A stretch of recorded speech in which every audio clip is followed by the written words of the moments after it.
La peur t'apprend à comprendre les choses, selon Donato Carisi, mon auteur de polar préféré. J'ai terminé il n'y a pas très longtemps Je suis l'abysse, son dernier opus. Celui-ci aborde le sujet des maltraitances subies dans l'enfance et qui laissent des traces indélébiles. On y suit un tueur en série éboueur le jour, qui enquête sur la vie de ses futures victimes avec ce qu'il récupère de leurs déchets. En toile de fond, un lac de Côme bien loin du glamour de la villa de George Clooney. Ça fait suffisamment froid dans le dos pour que je le conseille. En plus de ce polar, rien que ce dernier mois, j'ai regardé sur Netflix un documentaire sur le suicide collectif involontaire de 10 membres d'une même famille en Inde sous l'emprise psychotique de l'un des leurs. Un autre sur un adolescent qui a massacré toute sa famille en Israël dans les années 80. Un sur un tueur en série de masse en Corée. Un autre documentaire sur la disparition d'une jeune fille de 17 ans à Séville. 2 ou 3 fictions sur des sujets similaires, dont un épisode de Faites entrer l'accusé. J'ai aussi écouté des dizaines de podcasts sur l'affaire du grêlé, Guy Georges et bien d'autres affaires sordides.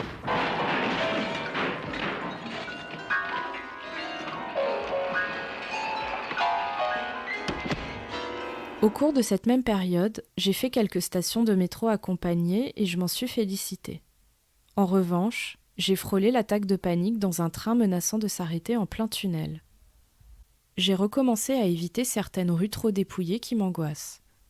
Je me suis sentie incapable de faire 3 pas à l'extérieur de chez mon frère, qui habite à la campagne, et suis donc restée enfermée chez lui durant 3 jours. Et j'ai également paniqué à au moins 2 reprises dans des contextes formels. À la veille de mes vacances, je suis terrorisée à l'idée de devoir voyager seule. Et si ça se passait mal ? Et si je faisais une attaque de panique dans l'avion ? Et si, une fois en Italie, puisque c'est là que je vais, je me sentais mal et que j'avais aussitôt envie de rentrer chez moi à Paris ? Comment faire ? Ça s'appelle l'anxiété anticipatoire, et c'est le poison de ma vie. J'ai toujours une grande terreur de ce que mon corps pourrait me faire. Un corps que ma tête stressée redoute de ne pas pouvoir contrôler. Bienvenue dans Anti-Héroïne, le podcast artisanal qui décortique les peurs ordinaires.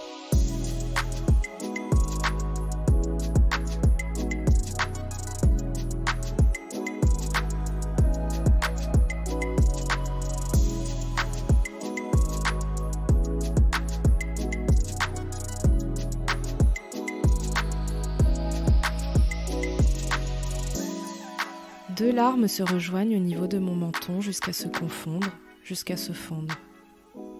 Vouées à être essuyées d'un revers de la main ou à s'assécher et disparaître. Telles nos existences. Pourtant, tout semblait rouler ce jour-là, je n'ai juste pas eu de courage, du moins pas assez. Cette fois, ce sera donc la peur qui triomphera. C'est comme ça ne marche pas à tous les coups. Certains jours, on est plus fragile, on se sent fatigué, découragé, alors on cède, on laisse tomber. On se déteste, on est triste. On sait qu'on est notre propre prison, mais la liberté est au prix d'un inconnu qui nous est trop douloureux. L'incertitude fait plus de mal que cette prison sur mesure que l'on s'est créée. Cette prison confortable dont on connaît par cœur chaque angle, chaque arrondi, chaque aspérité.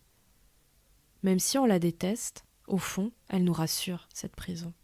Elle nous rassure parce qu'on pense y être en sécurité. Je vis régulièrement ces défaites sur la peur, ce que j'appelle régression quand je ne suis pas vraiment gentille avec moi-même. Mais c'est pourtant bien comme cela que je le vis. Le plus dur, quand on est inquiet, c'est de ne rien faire.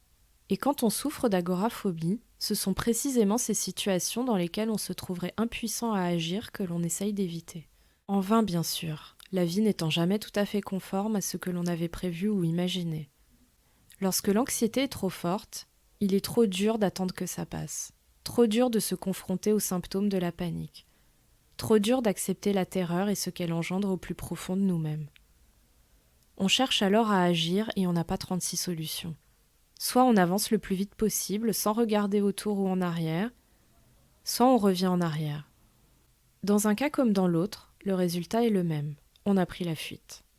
Et si, sur le moment, on est soulagé, rassuré, en réalité, on a aggravé notre cas, puisqu'on a démontré à notre cerveau qu'on était dans une situation dangereuse. Et croyez-en mon expérience, pour inverser ce processus, c'est beaucoup moins simple. On est complètement addict à ce soulagement post-panique, et comme toutes les addictions, celle-ci nous fait plus de mal que de bien et se renforce avec le temps. Notre prison se rétrécit et nos angoisses se renforcent au rythme de nos évitements et de nos fuites. Pour gagner, il faudrait accepter d'avoir peur, accepter d'avoir mal, accepter de ne pas savoir ce qu'il va se passer, accepter l'image terrifiante que l'on a de nous-mêmes en train de défaillir. C'est à cette étape même que je suis bloquée depuis tant d'années, mais au moins, récemment, je l'ai compris. Désormais, j'assume cette peur maladive. J'essaye de me pardonner lorsque je n'ai pas la force de l'affronter. J'apprends à l'accueillir et à accepter ma vulnérabilité. Je fais en sorte de ne pas trop la ressasser et de me concentrer davantage sur ce qu'il y a de beau dans ma vie. J'essaye d'éprouver de la gratitude envers toutes ces peurs qui m'habitent, car elles m'ont tant appris. Elles m'ont réveillée, m'ont permis de mieux me connaître et de faire des choix qui me correspondent davantage. Elles m'apprennent finalement à devenir qui je suis. Et l'espoir, il est là.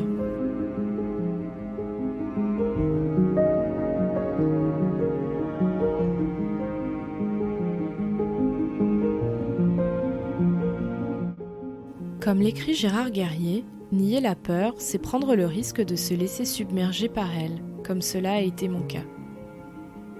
Je cite toujours : « En nous réconciliant avec elle, nous reprenons notre destin en main. Et quitte à en connaître le frisson, inspirons-nous de l'expérience de ces trompe-la-mort que sont les aventuriers de l'extrême. Prenons de vitesse les tourbillons de la vie. Nous n'en serons que plus libres. » Faire confiance à la vie et s'endormir. J'ai affiché ce mantra partout chez moi l'hiver dernier. Même si ma progression est trop lente à mon goût, même si les moments de découragement sont légion, curiosité et créativité se sont imposés comme mes boussoles principales. Je peux dire, comme la Boétie, je cite, que le feu qui me brûle est celui qui m'éclaire. La peur n'est pas mon ennemi, et quelque part, en me privant de certains plaisirs, les phobies m'ont fait réaliser à quel point la vie pouvait être belle. D'après le psychanalyste Alain Braconnier, la peur est une maladie d'amour. Toutes les personnes qui éprouvent ces peurs profondes ont en commun un regret, celui de ne pas avoir été aimées comme elles l'auraient désiré, de cet amour qui apporte la sécurité. Oui, comme la peur, l'amour, on y revient toujours. Je n'en ai pourtant pas manqué, sauf peut-être pour moi-même, pour ma vulnérabilité, pour mon humanité. C'est peut-être ça, au fond, qui est vertigineux. Non pas le vide dans lequel on pourrait fantasmer notre chute, notre fin, notre mort, mais au contraire la beauté folle que l'on pourrait rencontrer. Celle du lien qui nous unit à d'autres, à notre histoire, à notre environnement. La sidération émouvante devant une œuvre d'art, l'émerveillement face à un paysage, la simplicité des moments de partage avec nos proches, la poésie de certaines sensations. Voilà ce qui, peut-être, donne un sens à nos existences fugaces. Et pour la voir, cette beauté, il faut savoir être vulnérable. Je crois que je me rapproche pas à pas du précipice. J'ai peut-être plus peur que jamais, mais j'y vais. J'y vais parce qu'il s'en dégage un courant d'air qui, contrairement à une crise d'agoraphobie, ne m'oppresse pas. J'ignore ce que cet air va m'amener, mais je l'aspire à plein poumon, il me caresse les cheveux, et au final, c'est plutôt agréable.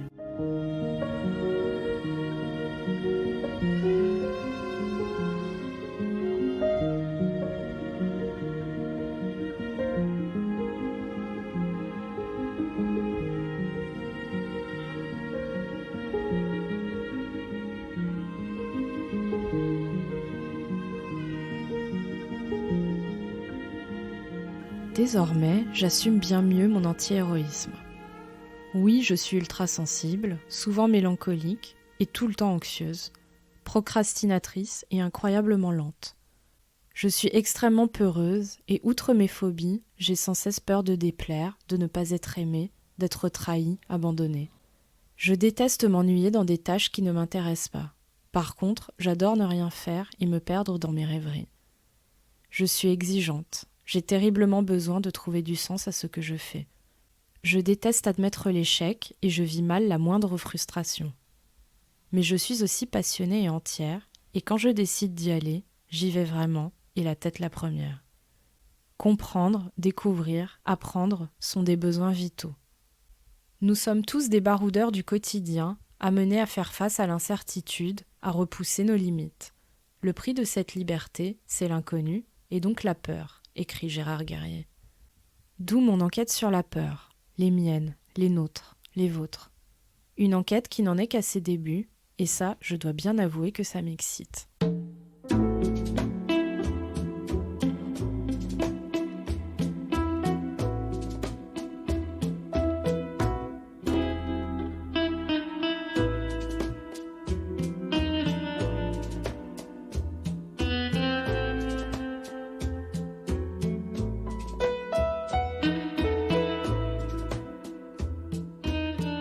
Pour Maupassant, la peur était une sensation atroce, une décomposition de l'âme, un spasme affreux de la pensée et du cœur dont le souvenir seul donne des frissons d'angoisse.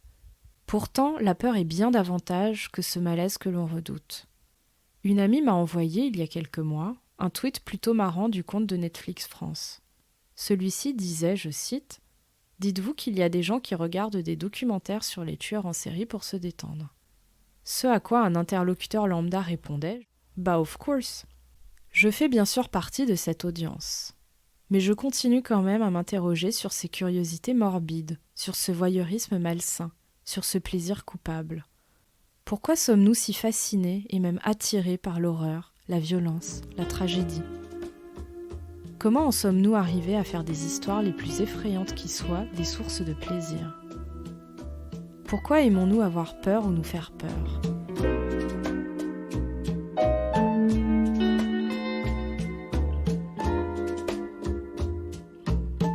J'en ai suffisamment parlé, je n'aime pas avoir peur. La peur a envahi chez moi de plus en plus de sphères de plaisir que j'essaye peu à peu de reconquérir. Un domaine pourtant a toujours résisté à cet envahisseur, celui des faits divers qui constitue un bon moyen de se faire peur. Certains préfèrent escalader des montagnes ou plonger dans des profondeurs océaniques infiniment noires. Mais le constat est le même. La plupart d'entre nous aimons nous faire peur. La peur n'est pas qu'une émotion négative, invalidante, désagréable, handicapante. La peur est aussi un loisir dont on se délecte. La différence est sans doute dans notre degré d'exposition au danger, mais la pulsion de départ est peut-être commune à la plupart de ces situations. Avec Internet, on n'a jamais autant consommé les contenus les plus violents et les plus horribles qui soient, mis en scène du réel ou pure fiction. On a peut-être tous ce besoin de frissonner à l'évocation de l'horreur. Après tout, on nous y habitue depuis tout petit avec ces contes qui contiennent leur lot de tragédies. On peut éprouver du plaisir à regarder ce qui par ailleurs nous terrorise, photos, vidéos, et jadis autres supplices et exécutions publiques. Une histoire ou une image peut nous toucher, nous terroriser, nous traumatiser même, et pourtant on y retourne, on en redemande.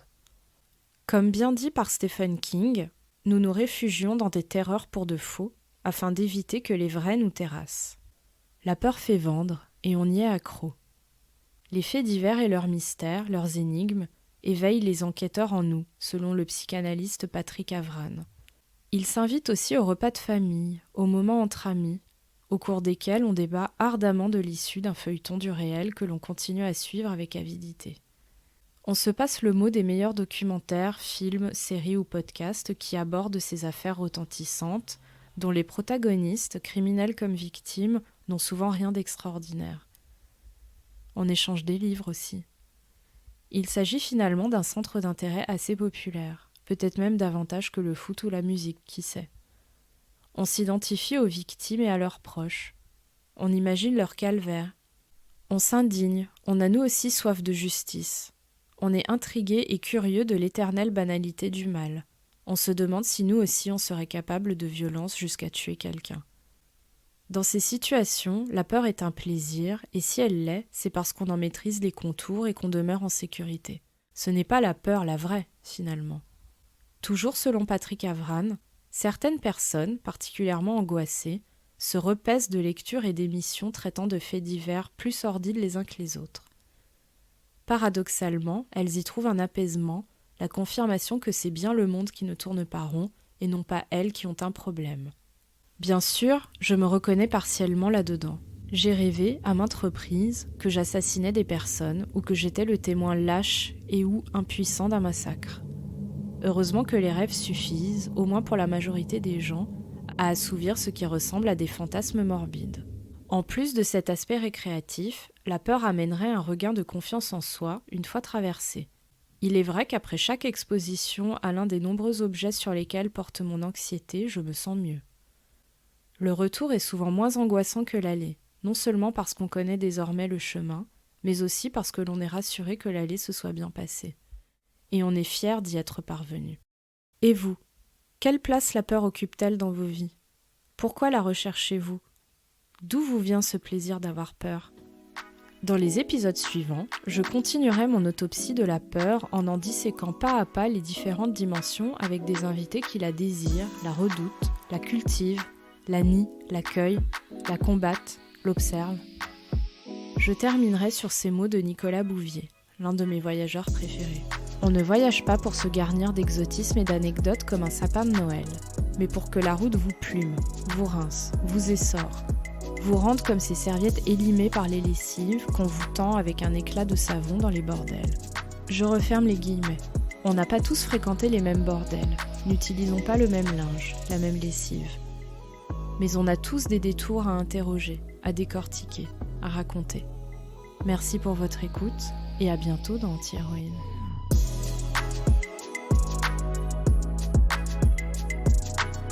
Si cet épisode vous a plu ou si vous voulez soutenir la suite de cette enquête sur la peur, je vous invite à mettre autant d'étoiles que vous le souhaitez sur votre application de podcast.